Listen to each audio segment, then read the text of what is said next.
Hey there. All right, I want to take a few minutes to talk about your action project. We will discuss this later in the semester as you start to develop your action project plan, but it is not too early to get your gears turning about what this project can look like. I think the best part of this Introductory Disability Studies course is that you leave this class not only hopefully learning a lot about this new academic field, but also having accomplished something. You've done something toward more inclusive, just, and accessible practices, opportunities, spaces for the disabled community. So you can do this individually or as a group. I understand that given what's going on this semester, an individual project will likely make the most sense, but that is truly up to you how you want to tackle this project. I have 3 ideas here, but I'm very open to other ideas as well. It's really up to you what you would like to do. I'm here to support you and help you kind of fine tune any ideas that you may have. And so I'm going to go from the bottom up here. I have 3 ideas. One is hosting a book club with family or friends to just chat about a book that centers a disabled character. Hopefully would be a biography, not necessarily a work of fiction. And I have some suggestions here, but would be really open to any other books. Judy Heumann is a scholar activist whom you're going to meet in week 3 when we're looking at history and the disability rights movement. This is a new book and a really fantastic read. You could do this book club with somebody that you know, a family, a friend, but you could also do this with a classmate.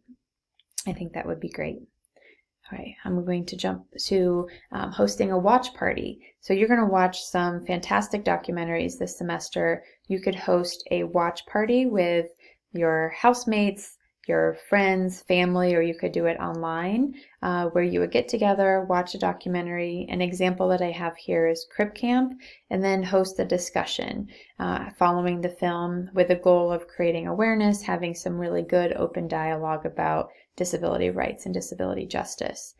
Crip Camp came out last spring on Netflix, and it's a really wonderful documentary. We're going to watch it this semester when we start to learn about the disability rights movement and the passage of Section 504.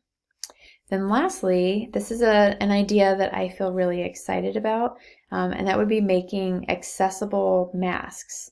And so if you sew, that would be great. You could come up with a design for a mask that is a no-sew option, or if you have family or friends who could sew, you could create a mask like these, like this, that is accessible for folks who are deaf or hard of hearing. Here we go. You could then donate these to our local hospitals or hospital at home. If you're here locally this semester, St. Rita's School for the Deaf. Another wonderful option would be donating them to Student Disability Services, where they could be given to faculty who have students who are deaf or hard of hearing, or given to students to help with lip reading.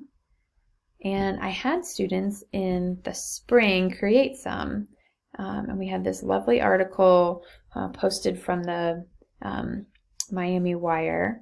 And so this was a student, Carly, who was in my spring section and decided to take on making a mask.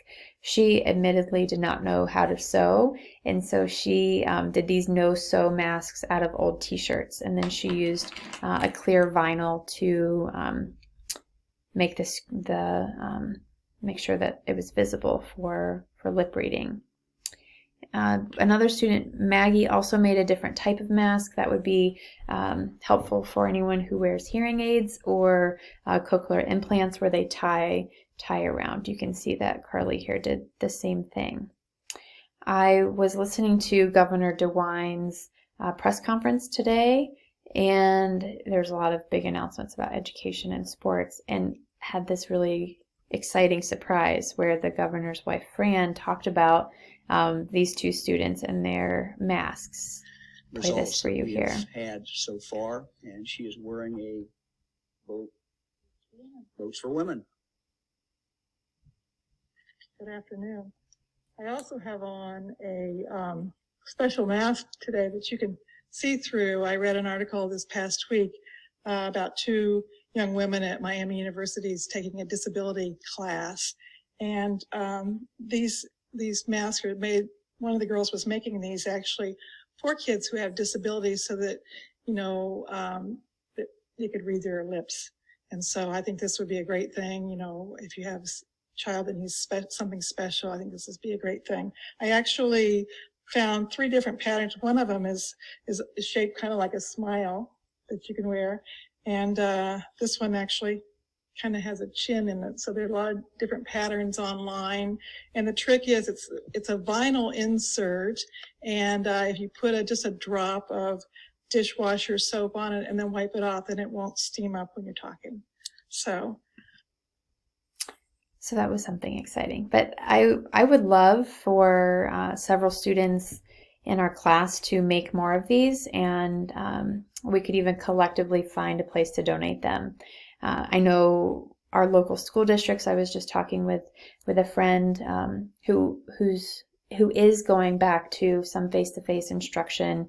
She's a high school teacher, and she has a student who reads lips. So she was trying different types of accessible face shields. But the governor has also said that face shields are not allowed in schools. And so something like this would be safer and more accessible. Here's an example of one that a student made in 272 this summer. She used a shower curtain for the clear plastic part. All right, so those are 3 examples for your action projects. Certainly not limited to these, but wanted to describe them in a little better detail. Again, if you have any ideas, then please be sure to run those by me. You have a little bit of time before you have to nail down a project idea. All right, thanks so much.